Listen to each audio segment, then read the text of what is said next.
ملک الموت آئے۔ جب اس کے اعضاء کو چیر کر دیکھا تو کوئی نیکی کی علامت نہ ملی۔ پھر اس کے دل کو چیرا تو اس میں بھی کوئی چیز نہیں پائی۔ پھر اس کے دونوں جبڑوں کو چیر کر دیکھا تو اس کی نوک زباں تالو سے چپکی ہوئی تھی اور وہ لا الہ الا اللہ کہہ رہا تھا۔ اس کلمہ طیبہ کی برکت سے اس کی بخشش ہو گئی۔ مومن کی روح کو زمین و آسمان کے فرشتے مبارکباد دیتے ہیں۔ حضرت ابن عباس رضی اللہ تعالیٰ عنہما نے خاتم الرسول صلی اللہ علیہ وسلم سے ایک طویل حدیث روایت کی ہے، جس میں بیان ہے کہ مومن کی روح کو آسمان و زمین کے تمام فرشتے مبارکبادیاں دے چکتے ہیں تو اللہ تعالیٰ کی جناب میں پیش ہوتی ہے، اور اللہ تعالیٰ فرماتے ہیں مرحبا اس روح کے لیے اور مرحبا اس جسم کے لیے جس سے پاک روح نکلی ہے۔ پھر اس کو جنتی ٹھکانہ دکھایا جاتا ہے اور کہا جاتا ہے جاؤ اس کو زمین کی طرف لے جاؤ، کیونکہ میرا حکم ہو چکا ہے کہ میں نے اس کو اسی زمین سے پیدا کیا اور اسی زمین میں ملاؤں گا اور اسی سے اس کو دوبارہ اٹھاؤں گا۔ رسول اللہ صلی اللہ علیہ وسلم نے قسم کھا کر فرمایا جس وقت اس روح کو جسم میں لوٹانے کا حکم ہوتا ہے اور فرشتے لے کر چلتے ہیں تو یہ لوٹنا اتنا ناگوار ہوتا ہے کہ نکالنے کے وقت بھی اس کو اتنی ناگواری کا اظہار کرتی ہوئی کہتی ہے کہ تم مجھے کہاں لے جا رہے ہو؟ کیا اس جسم کی طرف لے جا رہے ہو جس کے اندر میں تھی؟ فرشتے کہتے ہیں ہم اللہ تعالیٰ کے حکم کے تابع ہیں، اللہ تعالیٰ کا حکم ہے کہ اس جسم میں تجھ کو لوٹا دے۔ چنانچہ وہ لوٹائی جاتی ہے اور اسی وقفے میں اس کے جسم کو لوگ غسل دے کر کفن میں لپیٹ چکے ہوتے ہیں۔ فرشتے اس روح کو جسم میں دوبارہ لوٹا دیتے ہیں۔ حضرت عطا خراسانی کا بیان ہے کہ بنی اسرائیل کا ایک شخص 40 سال تک محکمہ قضا کا قاضی رہا۔ جب وہ شدید بیمار پڑا تو اس نے کہا میرا گمان ہے کہ میں اس بیماری میں مر جاؤں گا، میں اگر مر جاؤں تو ایک کام کرنا کہ 4-5 روز تک مجھے گھر میں روکے رکھنا، اس عرصے میں اگر کوئی خاص کیفیت میری دیکھو تو مجھے آواز دے کر پوچھنا۔ چنانچہ اس بیماری میں اس کا انتقال ہو گیا تو ایک صندوق میں رکھ دیا گیا۔ 3 روز گزرنے کے بعد جب اس کے جسم سے اتنی بدبو آنے لگی کہ گھر والے پریشان ہو گئے، مجبوراً ایک شخص نے اس کی لاش کو پکارا اور کہا یہ کیسی بدبو تیرے جسم سے آ رہی ہے؟ اس مردے کو حکم خداوندی ہوا اور وہ بول پڑا کہ اس نے بدبو کی وجہ یہ بیان کی کہ میں 40 برس قاضی رہا لیکن کسی مقدمے میں جانبداری اور بے انصافی کی تہمت مجھ پر نہیں لگ سکی۔ البتہ ایک مقدمہ ایسا آیا کہ 2 آدمی میرے پاس آئے، ان میں سے ایک کی طرف میرا رجحان اور میلان تھا، اس لیے اس کے فریق کے مقابلے میں اس شخص کی بات پر میں نے زیادہ توجہ دی اور ہمدردی سے کان لگا کر سنتا رہا۔ میرے کان نے عدالت کی کرسی پر بیٹھ کر یہ بے انصافی کی تھی، اسی کان سے بدبو آ رہی ہے جس سے تم لوگ پریشان ہو۔ یہ کہہ کر وہ خاموش ہو گیا اور اس کی لاش کا صندوق سپرد خاک کر دیا گیا۔ حضرت صالح بن حبی رضی اللہ تعالیٰ عنہ کا بیان ہے میرے ایک پڑوسی کی وفات ہو گئی، پھر اس کے وفات کے بعد بیٹھ کر اس کے اعمال کا ذکر میں کرنے لگا تو شخص بول پڑا اور کہنے لگا میں نے جس گناہ سے مغفرت چاہی وہ بخش دیا گیا اور جس سے مغفرت نہ چاہی وہ جوں کا توں باقی رہا۔ میں نے انار کے ایک دانہ خیرات کر دیا تھا، اس کی وجہ سے ایک نیکی لکھی گئی۔ ایک رات میں کھڑا ہو کر نماز پڑھنے لگا، میں نے قرات بلند آواز سے کی تو میرا پڑوسی سن کر اٹھ کھڑا ہوا اور اس نے بھی نماز پڑھی، اس کے سبب سے میرے لیے بھی ایک نیکی لکھی گئی۔ ایک دن میں کچھ لوگوں میں بیٹھا ہوا تھا کہ ایک سائل آیا، میں نے اس کو 1 درہم دے دیا، لیکن یہ میں نے صرف دکھاوے کے لیے کیا تھا، میں نے اس درہم پر کوئی نیکی نہیں پائی، بس اتنا ہوا کہ میں اس کا ثواب نہیں پا سکا۔ مطلب یہ ہے کہ جو نیک عمل دکھاوے کے لیے کیا جاتا ہے اس کی دنیا میں شہرت تو ضرور ہو جاتی ہے لیکن آخرت میں اس کا کوئی حصہ نہیں ہوتا۔ دوستو، توبہ کا وقت کب ختم ہوتا ہے؟ حضرت ابو بکر بن عبداللہ مزنی رضی اللہ تعالیٰ عنہ سے مروی ہے کہ توبہ کا وقت بہت دراز ہوتا ہے، لیکن جب موت کے فرشتے نظر آنے لگتے ہیں تو توبہ کا وقت ختم ہو جاتا ہے اور بندہ بھی دنیا سے بے خبر ہو جاتا ہے۔ حضرت ابو ہریرہ رضی اللہ تعالیٰ عنہ نے یہ واقعہ بیان کیا کہ ایک شخص شدید بیمار ہوا، ہم لوگ اس کے پاس بیٹھے ہوئے تھے، اچانک بیمار بے حس و حرکت ہو گیا، ہم نے اس کا مردہ سمجھ کر کپڑا ڈھانپ دیا اور اس کی آنکھوں کو بند کر دیا۔ جب ہم اس کو غسل دینے کے لیے اٹھا لے گئے تو اس نے حرکت کی، ہم سب نے کہا سبحان اللہ، ہم تو سمجھے تھے کہ تم مر چکے ہو۔ یہ سن کر اس شخص نے کہنا شروع کیا بے شک میں مر چکا تھا، مرنے کے بعد مجھ کو میری قبر میں لے گئے، ایک خوبصورت اور خوشبودار آدمی نے مجھ کو قبر میں رکھ دیا، اچانک ایک کالی بدبودار عورت نمودار ہوئی، اس نے میری برائیاں ایک ایک کر کے اس طرح گنانی شروع کی کہ میں اس سے شرمسار ہونے لگا۔ عورت سے میری بحث ہوتی رہی، عورت نے کہا اچھا چل ہمارا جھگڑا وہاں طے ہوگا۔ چنانچہ میں چلا اور ایک کشادہ گھر میں داخل ہوا جس میں چاندی کا ایک چبوترا تھا، اس کے گوشے میں مسجد تھی اور ایک شخص کھڑا ہوا نماز پڑھ رہا تھا۔ اس نمازی نے نماز میں سورہ نحل پڑھنی شروع کی اور پڑھتے پڑھتے کسی آیت پر اٹک گیا، میں نے اس کو لقمہ دیا۔ جب وہ نماز سے فارغ ہوا تو اس نے مجھ سے دریافت کیا کہ کیا تجھے یہ صورت یاد ہے؟ میں نے کہا ہاں۔ یہ سن کر اس نے اپنے تکیے کے نیچے سے ایک کتاب نکالی اور پڑھنے لگا اسی وقت وہ کالی عورت جلدی سے اس کے پاس آ کر کہنے لگی، اس نے یہ برائی کی، وہ برائی کی، اور پھر وہ خوبصورت خوشبودار شخص بھی آ گیا، اس نے عورت کی تردید کرتے ہوئے میری خوبیاں گنانی شروع کیں۔ اس پر اس مسجد کے ایک نمازی نے کہا، بندے نے اپنی جان پر ظلم کیا لیکن اللہ تعالیٰ نے اس کی برائیوں کو درگزر فرما دیا۔ مزید کہا، ابھی اس شخص کی موت نہیں آئی ہے، ابھی تو پیر کے دن اس کی موت آئے گی۔ حضرت ابو ہریرہ رضی اللہ تعالیٰ عنہ کہتے ہیں کہ اس بیمار شخص نے کہا کہ تم لوگ اس واقعے کو سامنے رکھ کر خیال رکھنا، اگر میری وفات پیر کے دن ہوئی تو مجھے امید ہے کہ میں نے جو کچھ دیکھا ہے وہ سچ ہے اور مجھے نجات ملے گی، اور اگر میں پیر کے دن نہ مرا تو سمجھنا میں نے جو کچھ دیکھا اور کہا وہ محض بیماری کا ہذیان تھا۔ چنانچہ وہ شخص پیر تک اچھا رہا اور پیر کے دن عصر کے بعد اس کا انتقال ہو گیا۔ قبر کی مٹی نطفے میں شامل ہوتی ہے۔ حضرت ابو ہریرہ رضی اللہ تعالیٰ عنہ سے مروی ہے کہ نبی کریم صلی اللہ علیہ وسلم نے ارشاد فرمایا، ہر بچے پر اس کی قبر کی مٹی چھڑکی جا چکی ہے۔ حضرت ابن مسعود رضی اللہ تعالیٰ عنہ سے مروی ہے کہ جو فرشتہ رحم مادر پر مقرر ہے وہ نطفے کو رحم سے لے کر اپنی ہتھیلی پر رکھتا ہے، پھر سوال کرتا ہے، رب یہ پیدا ہوگا یا نہیں ہوگا؟ اس کے جواب میں اگر اللہ تعالیٰ یہ فرما دیا کہ یہ پیدا ہوگا تو پھر فرشتہ سوال کرتا ہے، رب اس کا رزق کتنا ہوگا، اس کی عمر کتنی ہوگی؟ اس پر اللہ تعالیٰ فرماتا ہے، ان باتوں کو جاننے کے لیے الکتاب یعنی لوح محفوظ کو دیکھو۔ فرشتہ لوح محفوظ میں دیکھتا ہے جہاں رزق، نقش قدم، عمل اور عمر سب کچھ درج ہوتا ہے۔ اس کے بعد فرشتہ اس زمین سے مٹی لیتا ہے جہاں یہ دفن کیا جائے گا اور اس مٹی کے ساتھ نطفے کو گوندھ دیتا ہے۔ اس کی تصدیق میں آپ صلی اللہ علیہ وسلم نے یہ آیت تلاوت فرمائی جس کا ترجمہ ہے، تم کو اسی زمین سے پیدا کیا اور تم کو پھر اسی میں لوٹا دیں گے۔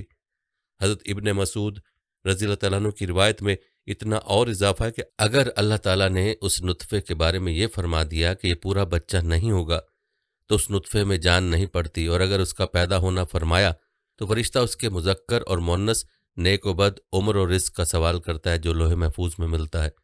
وہ پیدا ہو کر اپنے گھر والوں میں رہتا ہے لیکن موت کے بعد اسی جگہ دفن ہوتا ہے جہاں کی مٹی نطفے میں شامل ہوتی ہے۔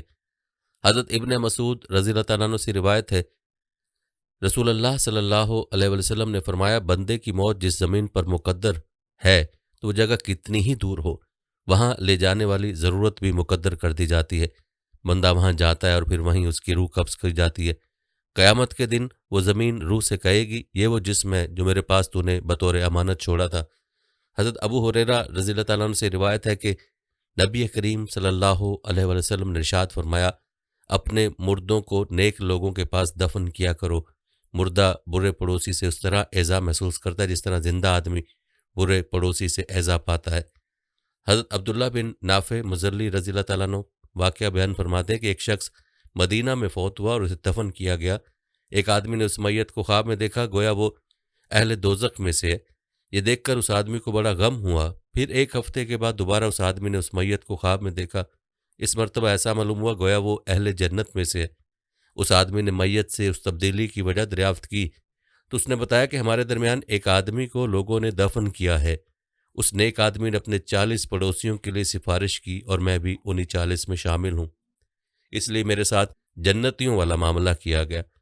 حضرت معاویہ بن سالم رضی اللہ تعالیٰ عنہ سے مروی ہے کہ حضرت عمر بن عبدالعزیز رضی اللہ تعالیٰ عنہ کی وفات کا وقت قریب آیا تو آپ نے لوگوں کو وصیت کی کہ میری قبر زیادہ گہری نہ کھودنا، کیونکہ زمین کا اوپری حصہ بہتر ہے اور نچلا حصہ شر سے بھرا ہوا ہے۔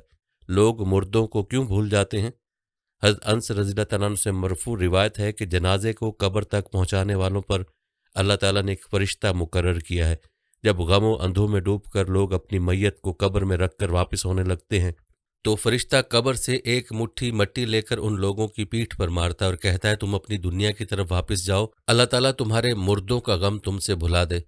چنانچہ لوگ واپس آ کر بہت جلد اپنی میت کو بھول جاتے ہیں اور دنیا کے کاروبار میں مشغول ہو جاتے ہیں اور مردے کی یاد کو یوں فراموش کر دیتے ہیں گویا ان میں اور مردے میں کوئی تعلق ہی نہیں تھا۔ حدیث میں منقول ہے، ایک جوان آدمی نہایت غمگین عبد الملک رحمۃ اللہ علیہ کے پاس آیا۔ عبد الملک نے اس کے رنج و غم کی وجہ پوچھی تو غم زدہ نے کہا کہ میں اپنے گناہ کے سبب سے غمگین ہوں۔ عبد الملک رحمۃ اللہ علیہ نے اس سے کہا، تیرا گناہ آسمان و زمین سے بڑا تو نہیں ہے؟ اس نے کہا بڑا ہے۔ پھر عبد الملک رحمۃ اللہ علیہ نے کہا، تیرا گناہ عرش سے بڑا تو نہیں ہے؟ اس نے کہا اس سے بھی بڑا ہے۔ عبد الملک رحمۃ اللہ علیہ نے کہا، تیرا گناہ بڑا ہے یا اللہ کی رحمت؟ اس پر اس نوجوان نے خاموشی اختیار کی۔ پھر عبد الملک رحمۃ اللہ نے پوچھا تیرا گناہ کون سا ہے؟ اس نے بتایا کہ میں کفن چور تھا، 5 قبروں کے مردوں نے مجھے توبہ پر آمادہ کیا۔ ان قبروں کے حالات یہ ہیں، پہلا میں نے قبر کو جب کھودا تو اس کے مردے کو دیکھا کہ اس کا منہ قبلے کی طرف سے پھیر دیا گیا تھا اور اس کو دوسرا عذاب بھی دیا جا رہا تھا۔ میں ڈر کر وہاں سے لوٹا، عاطف غیب نے آواز دی کہ تو اس مردے سے کیوں نہیں پوچھتا کہ وہ عذاب میں کس وجہ سے گرفتار ہے؟ میں نے جواب دیا کہ یہ بات میں نہیں پوچھ سکتا۔ چنانچہ اس عاطف نے بتایا کہ یہ شخص نماز کو حقیر سمجھتا تھا، اس لیے اس کو عذاب ہو رہا ہے۔ دوسرا واقعہ، میں نے ایک دوسری قبر کھودی تو دیکھا کہ اس قبر کا مردہ توک اور بیڑیوں سے جکڑا ہوا تھا۔ میں یہ دیکھ کر ڈر سے لوٹنے لگا۔ عاطف غیب نے پکار کر مجھ سے کہا کہ تو اس مردے سے عذاب کا سبب کیوں نہیں پوچھتا؟ میں نے کہا یہ سوال میری قدرت سے باہر ہے۔ عاطف نے کہا یہ شراب پیتا تھا، اللہ کی حرام کی ہوئی چیز کو اس نے حرام نہیں کیا۔ تیسرا واقعہ، میں نے ایک تیسری قبر کھودی تو دیکھا کہ اس کا مردہ آگ کی میخوں سے بندھا ہوا تھا، اس کی زبان گدی کی طرف نکلی ہوئی تھی۔ میں ڈر کر واپس ہونے لگا تو عاطف غیب نے آواز دی کہ میت سے اس کی وجہ کیوں نہیں پوچھتا؟ میں نے کہا سوال کی مجھ میں طاقت نہیں۔ اس نے کہا یہ لوگوں کے مال دبانے کی کوشش کرتا تھا۔ چوتھا واقعہ، میں نے ایک چوتھی قبر کھودی، دیکھا کہ مردہ آگ میں جل رہا تھا اور فرشتے اس کو مار رہے تھے اور وہ چیخ رہا تھا۔ میں ڈر کر واپس ہونے لگا۔ عاطف غیبی نے آواز دی اور کہا کہ تو مردے سے اس عذاب کی وجہ کیوں نہیں پوچھتا؟ میں نے کہا سوال کی مجھ میں قوت نہیں۔ عاطف نے بتایا کہ جھوٹا شخص تھا اور جھوٹی قسمیں کھایا کرتا تھا۔ پانچواں واقعہ، میں نے ایک پانچویں قبر کھودی تو دیکھا فرشتے اس مردے کو آگ کے ستون سے مار رہے تھے اور مردہ خوب چلا رہا تھا۔ میں ڈر کر واپس ہونے لگا تو عاطف غیبی نے پکار کر کہا تو اس عذاب کا سبب کیوں نہیں پوچھتا؟ میں نے کہا میرے اندر اتنی طاقت نہیں۔ پھر عاطف نے خود بتایا کہ ایک کھلنڈرا تھا، شطرنج وغیرہ کھیلا کرتا تھا، حالانکہ اللہ کے رسول نے اس سے منع فرمایا۔ مطلب یہ کہ قبر کا عذاب دل، آنکھ، کان، زبان، پیٹ، شرمگاہ، ہاتھ پاؤں اور سارے بدن کے گناہوں کے سبب سے ہوتا ہے، اور ان اعضاء سے جو نیک کام ہوتے ہیں ان پر اجر ملتا ہے۔ حدیث شریف میں ہے کہ حضور اکرم صلی اللہ علیہ وسلم نے فرمایا جب 2 مسلمان اپنی تلواروں کے ساتھ ایک دوسرے پر حملہ آور ہوتے ہیں، پھر کوئی ایک مقتول ہو جاتا ہے تو قاتل اور مقتول دونوں آگ میں جاتے ہیں۔ پوچھا گیا قاتل تو قاتل ہے، مقتول کیوں آگ میں جاتا ہے؟ اس پر حضور صلی اللہ علیہ وسلم نے ارشاد فرمایا وہ بھی تو قتل کرنے کے ارادے سے ہی آیا تھا۔ ابن حجر مکی کا بیان ہے کہ عبد الباسط نامی ایک شخص قاضی شہر کا چپڑاسی تھا۔ وہ شروع میں بہت غریب تھا مگر اس نے ناجائز ذرائع سے خوب دولت سمیٹی، لیکن جب وہ مر گیا اور دفن کر دیا گیا تو دفن کرنے کے بعد قبر ذرا سی کھل گئی۔ ہم نے دیکھا کہ ایک زنجیر کے اندر ایک بڑے سانپ کو اس کی لاش سے باندھ دیا گیا۔ ہم نے ڈر کر قبر پر مٹی ڈال دی اور عبرت لے کر گھر لوٹے۔ ابن جوزی رحمۃ اللہ نے روایت بیان کیا کہ حضرت عیسیٰ علیہ السلام اپنے ساتھیوں کے ہمراہ جا رہے تھے، راستے میں کسی مردے کی ایک کھوپڑی نظر آئی۔ آپ کے ساتھیوں نے درخواست کی کہ اے روح اللہ، آپ اللہ تعالیٰ سے دعا فرمائے کہ اس کھوپڑی کو قوت گویائی عطا فرما دے اور یہ کھوپڑی گزرے ہوئے عجیب واقعات ہم کو سنا دے، اس سے ہم کو عبرت حاصل ہوگی۔ حضرت عیسیٰ علیہ السلام نے 2 رکعت نماز پڑھی اور اللہ تعالیٰ سے دعا کی۔ آپ کی دعا قبول ہوئی اور کھوپڑی بول اٹھی کہ پوچھئے کیا پوچھتے ہیں؟ اللہ تعالیٰ کا حکم ہے کہ میں آپ کی باتوں کا جواب دوں۔ آپ نے پوچھا تو اس دنیا میں کون سی شخصیت رکھتا تھا؟ کھوپڑی نے جواب دیا میں اس زمین کا بادشاہ تھا، 1000 برس زندہ رہا، 1000 اولاد مجھ سے ہوئی، 1000 شہر فتح کیے، 1000 لشکروں کو شکست دی اور 1000 بادشاہوں کو قتل کیا، بالآخر اس فاتح زمانے کو موت آئی۔ میں نے اچھی طرح یہ معلوم کر لیا کہ زہد و تقوی سے بڑھ کر کوئی دولت نہیں اور حرص و طمع میں ہلاکت ہی ہلاکت ہے، اور اللہ تعالیٰ کی تقدیر پر راضی رہنے میں سب سے بڑی عزت ہے۔ حضرت ابن مسعود رضی اللہ تعالیٰ عنہ کا بیان ہے کہ جس نے سورہ ملک کو ہر رات پڑھا اس کو اللہ تعالیٰ عذاب قبر سے بچا لے گا۔ حضرت ابن مسعود رضی اللہ تعالیٰ عنہ سے یہ بھی مروی ہے کہ سرکار دو عالم صلی اللہ علیہ وسلم نے ارشاد فرمایا ایک شخص کا انتقال ہوا تو اس کے دل میں بجز سورہ تبارک الذی کے اوپر کوئی حصہ قرآن کا نہ تھا۔ جب وہ شخص قبر میں رکھا گیا تو ایک فرشتہ اس کے پاس آیا، سورہ تبارک الذی اس شخص کے پاس آ کر کھڑی ہو گئی۔ فرشتے نے اس سے کہا بے شک تو خدا کی کتاب کا جزو ہے اور میں تیری ناخوشی کو پسند نہیں کرتا، لیکن میں تو اس مردے کے لیے یا تو خود اپنی مرضی کے لیے یا کسی نفع اور نقصان کا مالک نہیں ہوں۔ اگر تو اس مردے کو بچانا چاہتی ہے تو اللہ تعالیٰ کی جناب میں جا کر اس کی سفارش کر۔ یہ سن کر سورہ رب کے حضور ہو گئی اور درخواست کی کہ اے خدا، فلاں شخص نے تیری کتاب میں سے مجھ کو پڑھا، تو کیا پھر بھی اس کو عذاب دیا جائے گا حالانکہ میں اس کے پیٹ میں ہوں؟ اگر تیرا ارادہ اس کو عذاب دینے کا ہے تو مجھ کو اپنی کتاب میں سے مٹا لے۔ اللہ تعالیٰ کی طرف سے جواب ملتا ہے کہ میں دیکھتا ہوں کہ تو بہت خفا ہو گئی ہے۔ سورت کہتی ہے کہ مجھے حق ہے کہ میں صورتحال سے خفا ہو جاؤں۔ پھر خدا فرماتا اچھا جا، میں نے اس کو اور تجھ کو بخشا، تیری سفارش اس کے حق میں قبول کی۔ سورہ اپنے مردہ ساتھی کے پاس آتی ہے اور فرشتہ عذاب کو جھٹ وہاں سے ہٹا دیتی ہے۔ پھر سورہ اپنا منہ اس مردے کے منہ پر رکھتی ہے اور کہتی ہے مرحبا، مبارکباد اس منہ کو جس نے بار بار مجھے پڑھا، مرحبا اس سینے کو جس نے مجھے یاد رکھا، مرحبا ان پاؤں کو جو میری تلاوت کو کھڑے ہوئے۔ اس طرح سورہ تبارک الذی قبر میں تسلی اور انسیت کی باتوں سے مردے کی وحشت اور خوف کو دور کرتی ہے۔ حضرت انس رضی اللہ تعالیٰ عنہ کا بیان ہے کہ رسول اکرم صلی اللہ علیہ وسلم نے جب یہ حدیث بیان فرمائی تو لوگوں کا یہ حال ہوا کہ چھوٹے بڑے، آزاد غلام، غرض تمام لوگوں نے سورہ تبارک الذی کو یاد کر لیا۔ رسول اللہ صلی اللہ علیہ وسلم نے اس سورہ کا نام منجا رکھا، یعنی نجات دینے والی۔ اور دوستو اب سنیے ایک خراسانی کا واقعہ۔ حضرت حامد بن یحییٰ بن سلیم سے مروی ہے کہ مکہ میں ایک خراسانی شخص تھا، یہ لوگوں کی امانتیں اپنے پاس محفوظ رکھتا اور بوقت ضرورت دے دیتا۔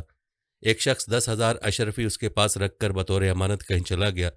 اسی دوران خراسانی کی موت ہو گئی اور اس نے امانت کے بارے میں کوئی وصیت نہیں کی، کیونکہ اولاد امانت دار نہیں تھی۔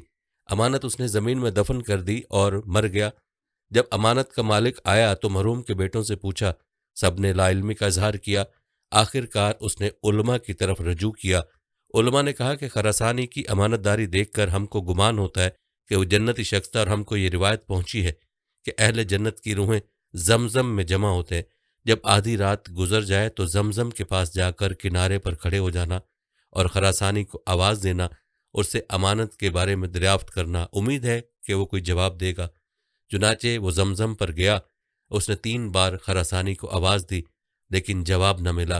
ناکامی کا حال واپس آ کر انہی علماء سے کہا تو سب نے انا للہ و انا الیہ راجعون پڑھا۔ علماء نے کہا افسوس، ہمارا گمان ہے کہ وہ خراسانی دوزخی ہے، اس لیے اہل جنت کی روحوں کے پاس اس کی روح نہیں ہے۔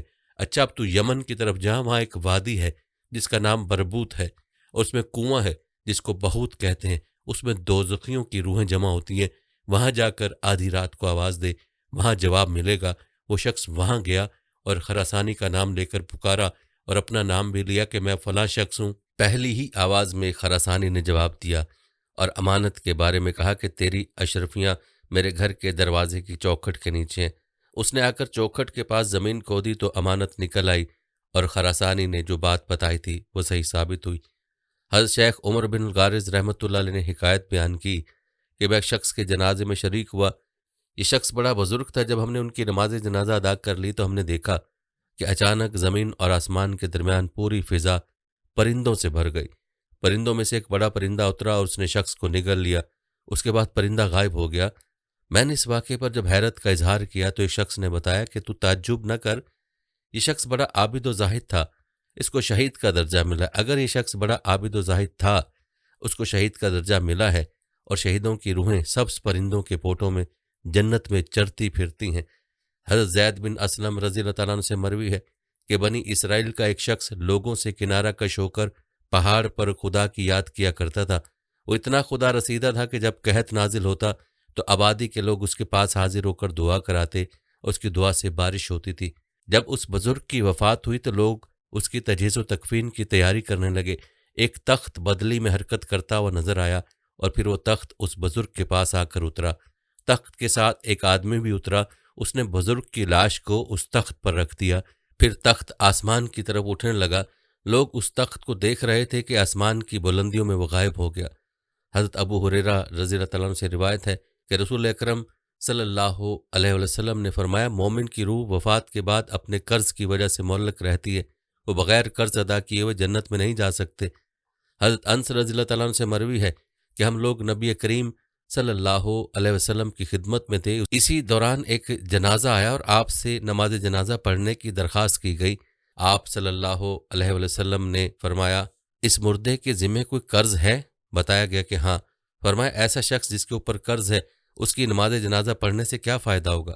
اس کی روح تو قبر میں معلق ہے، آسمان پر نہیں چڑھ سکتی۔ اگر کوئی شخص اس کے قرض کا ضامن ہو تو میں نماز پڑھوں، ورنہ نہیں۔ کیونکہ میری نماز جنازہ اس کو اسی وقت فائدہ دے سکتی ہے جبکہ کوئی اس کا قرض ادا کر دے یا ادا کرنے کی ضمانت لے۔ حضرت ابن ماس رضی اللہ تعالیٰ عنہ سے روایت ہے کہ رسول اکرم صلی اللہ علیہ وسلم نے ایک دن صبح کی نماز پڑھنے کے بعد دریافت کیا، کیا اس جگہ کوئی قبیلہ عزیل کا آدمی موجود ہے؟ تمہارا بھائی جنت کے دروازے پر روک دیا گیا کیونکہ وہ مقروض ہے۔ حضرت شبان بن جبیر رضی اللہ تعالیٰ عنہ کہتے ہیں کہ میرے باپ اور عبد الواحد بن زید ایک جہاد میں جا رہے تھے، اچانک ان کا گزر ایک چوڑے اور گہرے کنویں پر ہوا۔ اس کنویں کے اندر سے کراہنے کی آواز آئی۔ تحقیق حال کے لیے ایک آدمی کنویں میں اتر کر دیکھا کہ ایک آدمی تخت پر بیٹھا ہوا اور اس کے نیچے پانی ہی پانی ہے۔ اس تخت نشی سے پوچھا گیا کہ تو جن ہے یا انسان ہے؟ اگر انسان ہے تو اپنی حقیقت بیان کر۔ اس نے کہا کہ میں بادشاہ اور محض ایک انسان ہوں، میری وفات کے بعد اس جگہ مجھے قید کر دیا گیا کیونکہ میرے ذمے قرض ہے۔ میرا بیٹا انطاکیہ میں ہے، وہ نہ مجھ کو یاد کرتا ہے نہ میری طرف سے قرض ادا کرتا ہے کہ میں رہائی پاؤں۔ یہ حال سن کر وہ شخص جو کنویں میں تحقیق حال کے لیے اترا تھا باہر آیا اور اپنے ساتھی سے ماجرا بیان کیا۔ دونوں نے طے کر لیا کہ چل کر جہاد کریں گے اور مال غنیمت سے اس کا قرض ادا کر دیں گے۔ چنانچہ انہوں نے قرض ادا کر دیا۔ واپسی پر کنویں کے پاس آئے تو وہاں وہ کنویں میں موجود نہیں تھا، وہیں وہ لوگ سو گئے۔ آخر خواب میں وہ آدمی آیا اور کہا کہ اللہ تم کو جزائے خیر دے، تم نے قرض ادا کر دیا، اب میں جنت میں آ گیا ہوں۔ میرے دینی بہنوں اور بھائیوں اور عزیزان کرام، موت در موت کے بعد کے حالات و واقعات ابھی آپ نے صحیح روایت کی روشنی میں سنے۔ امید کرتا ہوں کہ آج کے اس واقعے سے آپ نے بہت سبق لیا ہوگا۔ اللہ تعالیٰ آپ سب کو، ہم سب کو دین پر چلنے کی توفیق عطا فرمائے، آمین۔